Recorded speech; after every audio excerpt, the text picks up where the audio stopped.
Without truth, there can be no justice. Ladies and gentlemen of the jury, have you reached a verdict? We have, Your Honor.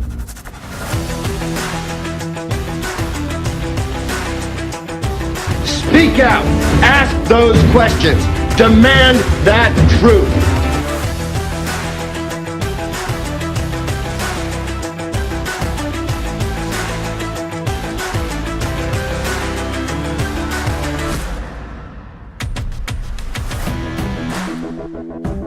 Hi everyone, and welcome to episode 18 of Truth is Justice.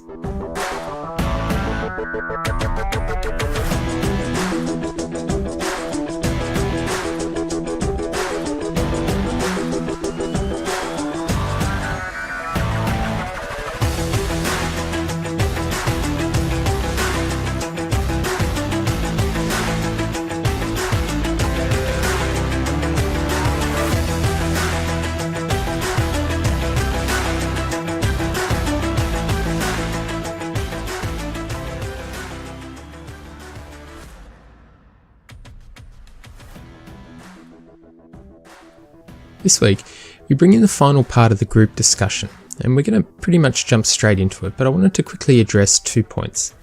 And the first point is, we received some feedback both directly and indirectly about how curious some people find it that we are devoting so much time and energy to this case.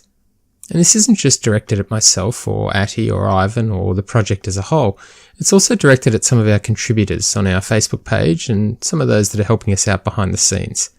I find it curious that, on the one hand, some people think there is something suspicious or untoward about our involvement in addressing the facts of this case because of the level of our involvement, yet the same people don't find it curious or suspicious that others, putting significant effort into fighting for Sandra's innocence, are actually profiting from her case.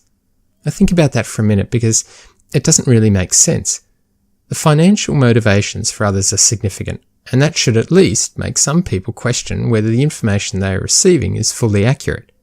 And we made it clear from day one that we are not motivated by financial gains. We are simply focused on the truth, and the power of that is quite extraordinary. See, it doesn't matter to us whether we are hugely popular or not. We're not watching ratings or checking in with sponsors to make sure everything is running smoothly and the numbers are where they should be.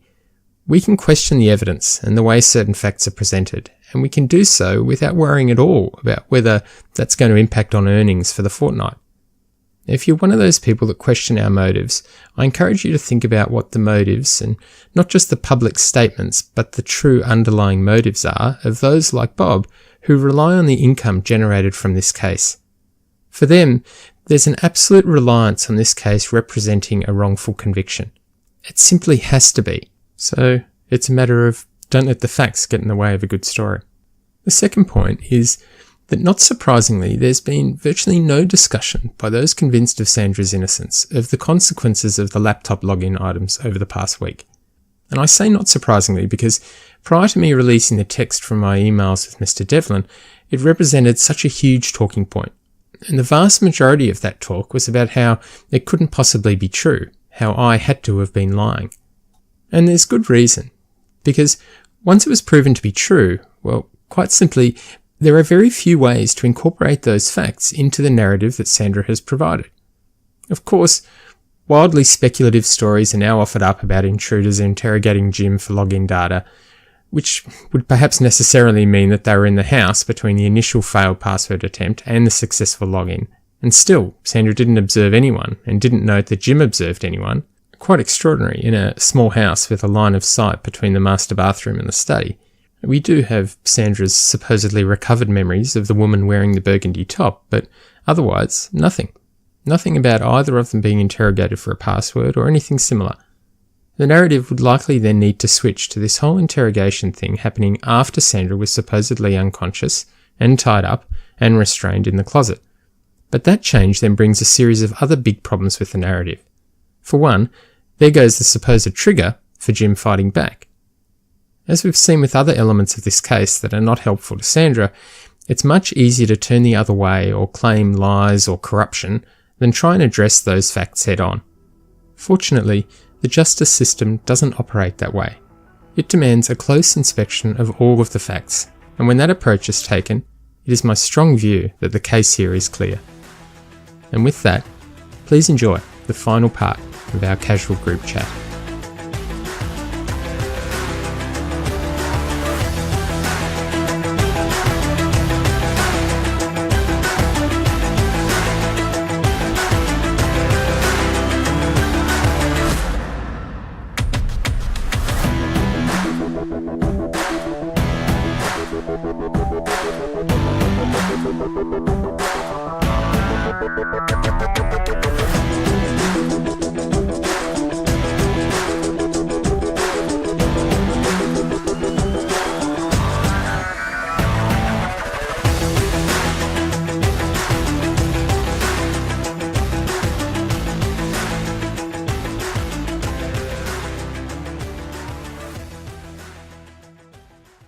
And while we're on Sandra's interviews really quick, Yeah. I wanted to address her interview with Grace White. Oh, Gina has thoughts on this. Let me tell you. So, you know, when Grace White was saying, oh, she's, you know, it took me a while to gain her trust, yada, yada, yada. And then she says, you know, okay, she reluctantly wanted to have an interview. Well, then Sandy gets on and she says, I don't like doing interviews. Something, I'm not going to quote it because it's not exact, but something along the lines of she's nervous to do interviews because she doesn't want her words twisted. Okay, to me, I just don't understand her saying that, because if I didn't kill my husband, you bet your ass, I would be, anybody that would listen to me, I would get on there and be like, look, I didn't murder him, I did not stab my husband, I did not bludgeon him to death, I don't know who the hell did, but somebody needs to get out there and you know, find out what happened. This is what happened that night, that's all I know. Why was she so nervous that her words were going to get twisted? She did that on her own about getting hit on the head in the closet, because for that to happen the way she says, the intruder would have had to have walked past her, and she would have had to have looked at them. So how did the guy get behind her to tie her up, and she fell forward out of the closet? Do you get what I'm saying? Like, how did that happen? She's twisting her own words. She doesn't need anybody doing it. She's doing it herself. She did it with the police interview. Yes, and the police interview is what made me suspicious of her, to be honest. Yeah. Yes. And like Ivan said earlier, how he was saying, how everybody's saying she didn't change her story. She did. Changing the times is changing your story. I'm sorry, but anybody, I don't give a shit what you have, anybody can tell the difference between 8 to midnight and 8 to 9 p.m. An hour versus 4 hours of being at a restaurant? Yeah. I mean, that just makes no sense. It doesn't. Oh, you compute. used the hated phrase, shit. Gina. It makes no sense. Damn it. It doesn't make sense. I mean, but seriously, that's what comes to my, like, it's nothing about this case makes sense. And it just boggles my mind that people don't see that and they can explain it away by, well, she doesn't have the concept of time. So, what is she, a 6-year-old? My 6-year-old doesn't understand time. You know, like, I mean, if I tell my son it's 15 minutes, he thinks it's 2 hours away. So, I mean, is that how she is? I don't get it. Yeah, that's absolutely true. Wait, did somebody say that Jim went to the liquor store earlier in the evening before they went to dinner to buy other Yes, liquor? he did. Yes. He did. So explain to me the significance of going to CVS to set this up. Mm-hmm. Well, that never crossed my mind until I read a post last night I think it was actually that Ryan Krause that said. Yeah, he was the one who raised it, and somebody Yeah. posted Yeah. about it. That's Yeah. actually a really good idea. Yeah, he said. Good. He said she needed I'm speaking in Spanish, like a timeline, like a time post that she was someplace at a specific Else. time. So that would give her a timestamp of what. Timestamp. Yes. Yes. Yes. Yeah. It also feeds the narrative that Yes. they're going home to have a romantic time in the tub with their drinks. That lends that anybody credibility. And I'm sorry, but anybody like if you're buying alcohol to have mixer, you're gonna think we need mixers. I better get pop at the liquor store too. Do you know what I Yeah. mean? That's what I'm Like- saying. That doesn't make Yeah. sense. That doesn't add up. She used that, or she could have used that to say somebody followed them Yeah, home. I think Who that's also knows? part of it. She thought I could add the spin that we were followed home from CBS. In the 2-minute drive Yes. on a Oh straight God! road. Remember when somebody did Which she that? did. Didn't she say that? And Yes. they turned off. Yes. Yeah. That was another thing she added later. That, I do remember somebody was following us home, and I told Jim not to be a jerk, so to speak, because they were riding our butt, and I didn't. You just can't. You just never know nowadays. I don't. Whatever she says. Yeah. But she was trying to allude to everybody but her. And that's my problem. When you're innocent, you don't have to do that. You don't have to give, this person could have done it, or this person, or whatever. And, people can say, well, she didn't help her case either because she said Jim had no enemies. Well, who is she going to say? Who was she going to say was his enemy? Yeah, you since know? the entire rest of the family and friends are It's like, like, well, he's he was great. like a great guy. Yes. So who is she going to say, except for a drug dealer who is already considered a bad person in society, or the Liz's uncle thing, which I'm still kind of lost on that part, or the ex-husband that they didn't like.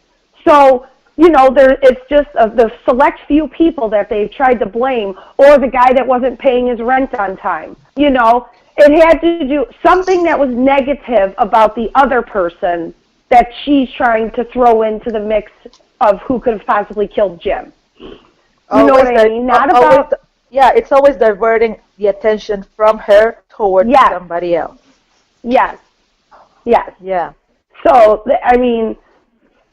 I don't know. It just, for all of these things, no, it doesn't. And for all of these things to happen, the stars would have to align perfectly for her. Yeah. Or like Tim said, she had to be the most unlucky person in the world. Oh my God, everything. yes! For everything to happen that night to her. Yes! It's just, I really cannot see how somebody could say that they are 100% without a doubt convinced that she's innocent. Not if you're looking at the whole thing. No. No. I'll be honest. When he did the very first episode, okay, and he was explaining, which, by the way, he got many facts wrong about that night. Yep. I found out later. But when he was explaining her being trapped in the closet, and then, she has all these medical issues, and she woke up, in a fog, not understanding what's going on. She was not delusional, but you know what I mean. Yeah. Whatever. Okay. Yes. I thought, how the hell could she have done this? This is absolutely crazy. And honestly, if I hadn't done a little bit of research on my own, I probably would still be following him, And after that police interview, and I actually watched it, I was like, okay, well, something's not right here. Something doesn't feel right with me. And I know how a lot of people feel about polygraphs and that sort of thing, but that bothered me. Her excuse bothered me. Well, come on. The polygraph she took on her own was still inconclusive, so it's not like giving it time made it any better. And and sorry, but she was too cold and she was nervous. Who first of all, who isn't nervous if they're going to be taking a polygraph? Seriously. Who isn't nervous? Who wouldn't be nervous? Yes.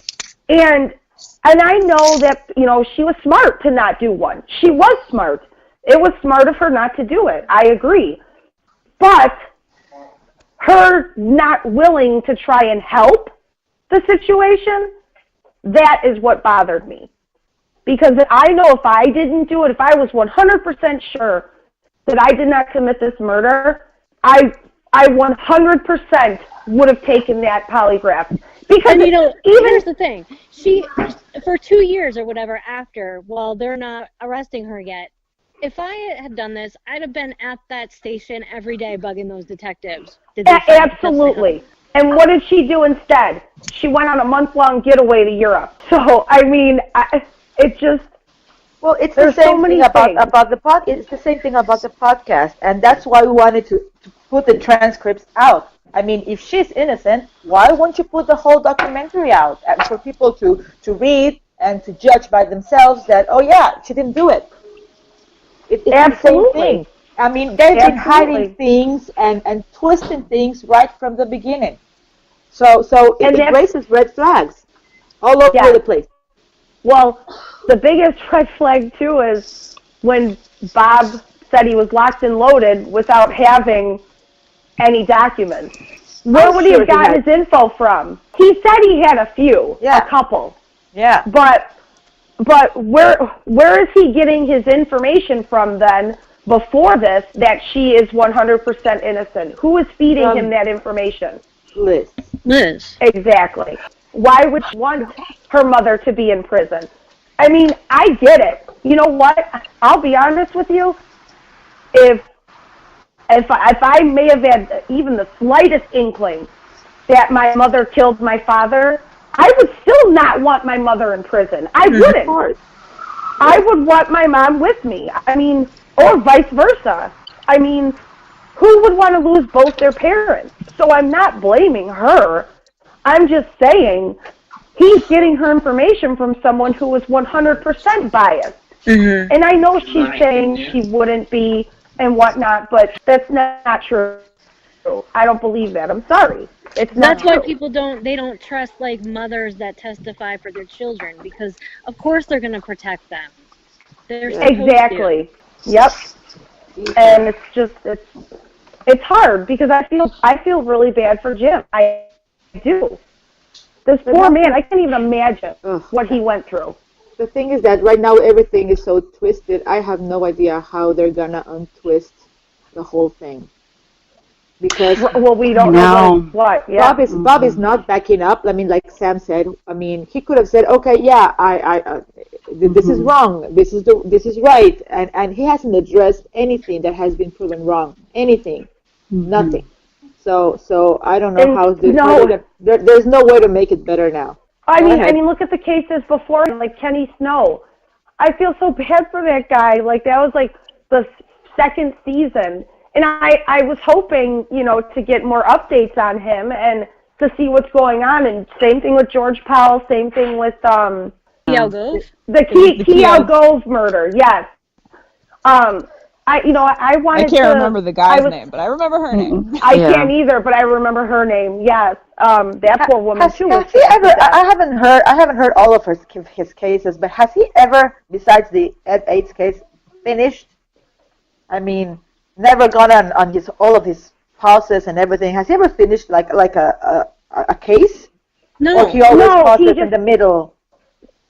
He kind of just be like, that's all we have. Yeah, we've come to the end of what we can accomplish and blah, blah. Well, that's what I'm saying. Like, I want to know, I wanted to see if there was more to things. You know what I mean? Instead of giving us the story. Because that's pretty much what it is. It's giving us the story.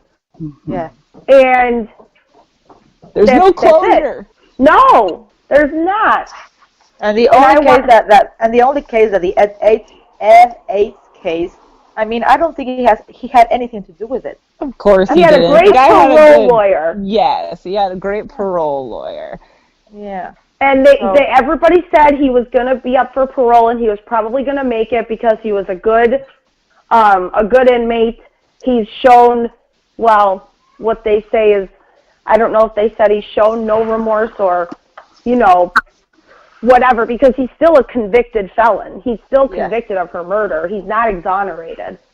So that's and all he was picked up by the Innocence Project, and I do give the Innocence Project some credit. I don't think that they waste their time on cases that don't deserve it. No. I could be wrong.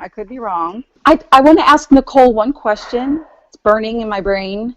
Nicole, as a medical professional, when you see Sandra's wraparound bruise, can you find a reason for her to have that and she's innocent?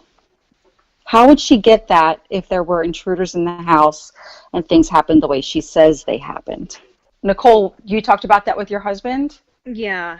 I mean, I think that if she's innocent, that she has that, then maybe she did slip and fall and was grabbed in a But different way. She says it didn't happen when she slipped and fell. Right. So that was a different arm. I know. Yeah. But I don't buy it. I don't know. Is it possible that intruders would have hurt her at that spot? They could. Okay.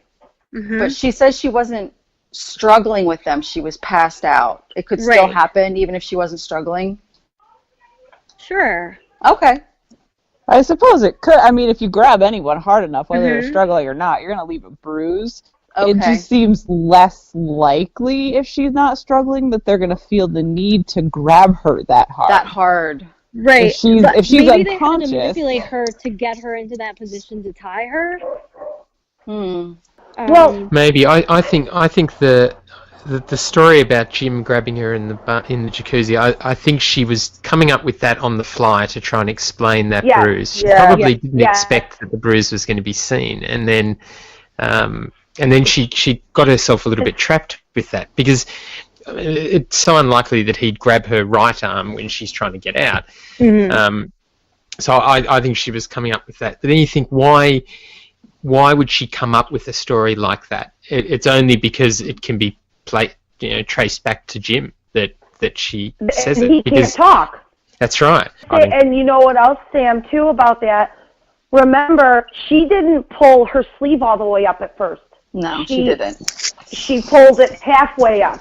And they were like, no, pull it all the way up. Yeah. She was more concerned about the wrists and the ankles than the arms. You didn't even take a picture of my ankles, is Yeah, what she that's said. right.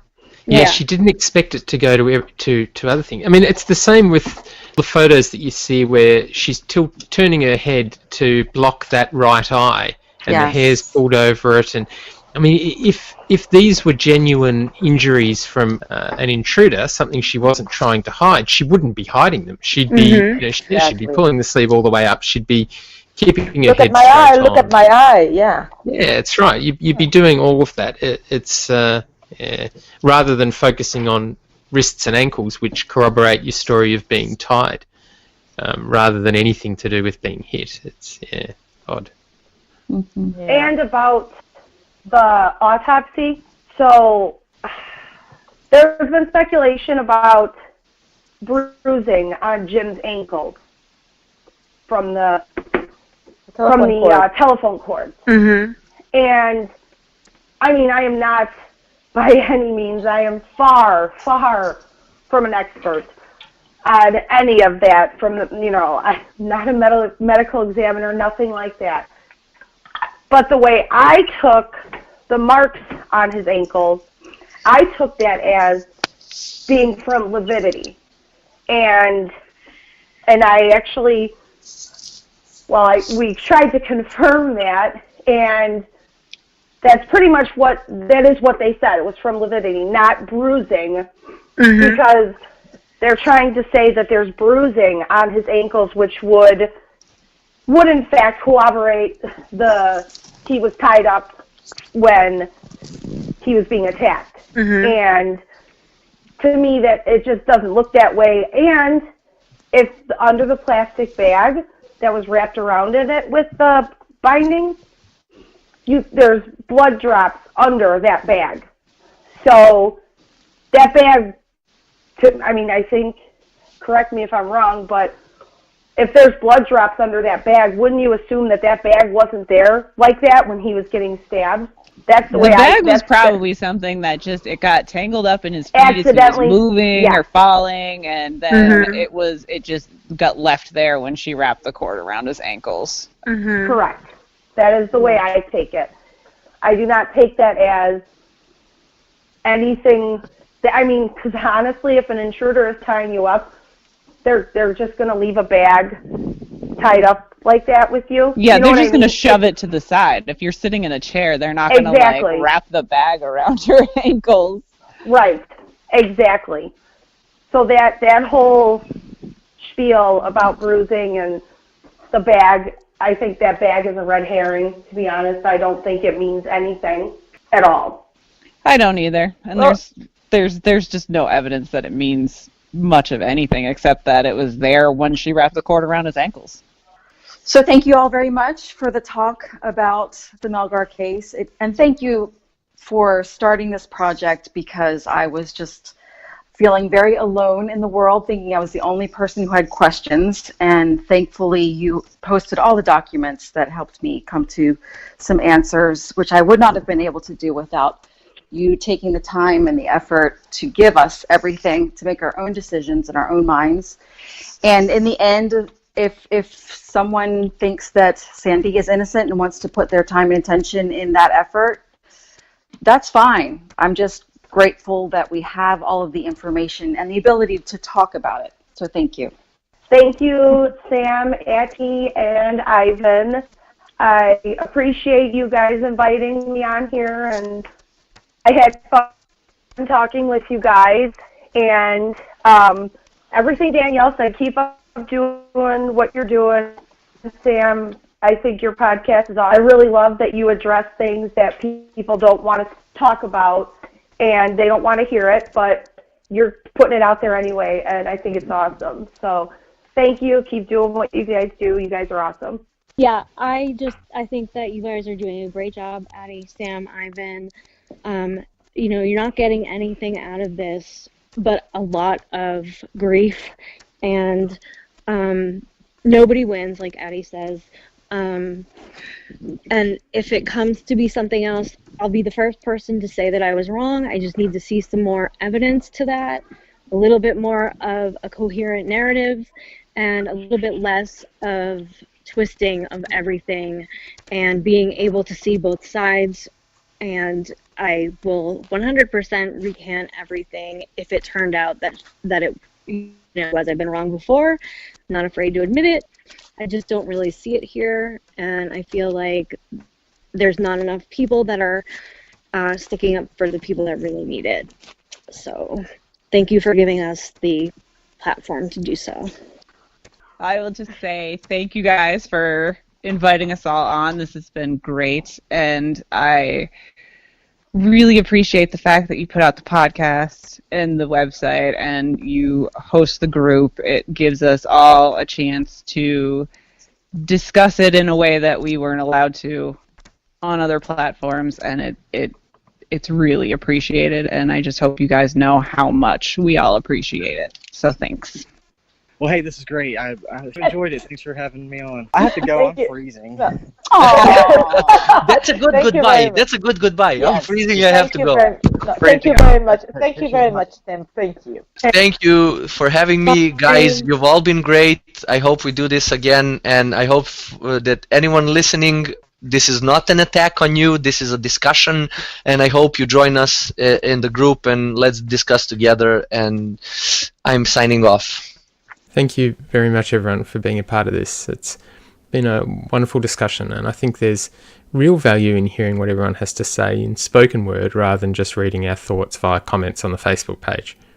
We are all real people going by our real names, and we all realise that participating in something like this opens us up to attacks, but the important thing is we are sharing our views, and I think it's becoming increasingly obvious that we are not in a minority in having those views. The more attention that is placed on this case, the more the case is considered objectively, independently and without bias, the more it seems to confirm Sandra's guilt. Whether it's the laptop logins, the Reddit posts, the 32-inch TV, the location of the pillow sham closest to the closet door, the online tour reviews Jim completed, a closer analysis of each of the rooms, and the list goes on and on. Each of those points highlights how crowdsourcing something of this type is somewhat of a double-edged sword if you view it purely with the purpose being to find a wrongful conviction. It of course has the potential to do that, and in a wrongful conviction situation I think it's very possible to achieve, but where the conviction is just, a close examination of the evidence by a large group of people can have the outcome that we are seeing here, confirming that it was just and that the conviction was entirely valid. So thanks everyone, and I look forward to us doing this again in the very near future. Thank you for joining us this week. We look forward to you joining us next week on Truth is Justice as we continue to set the record straight.